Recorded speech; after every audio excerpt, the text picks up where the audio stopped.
এই যে এই গাছগুলো তোলা হয়েছে গেল সোমবারে, আজকে বুধবার প্যাকেট করা হবে। গাছগুলোর সাইজ দেখো কেমন গাছ, আর সব গাছ তোলে পাতা পড়ে যায় আগেই, আমাদের গাছের একটাও পাতা পড়বে না। এই দেখো গাছ দেখো, আরো সব রাখা আছে বড় বড় গাছ। এই গাছগুলো নিয়ে যাওয়া হচ্ছে, এখন প্যাকেট করা হবে, নিয়ে যাও।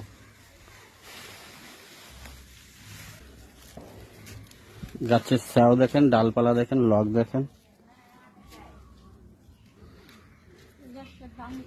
সব সোমবারে তোলা হয়েছে, আজকে প্যাকেট করা হবে বুধবার। মাঝখানে একদিন শোয়ানো ছিল। ও গাছটা নিচ্ছে কর, এবার আমি চলে যাচ্ছি। হ্যাঁ ধর, একটু উঁচু করে ধর। হুম।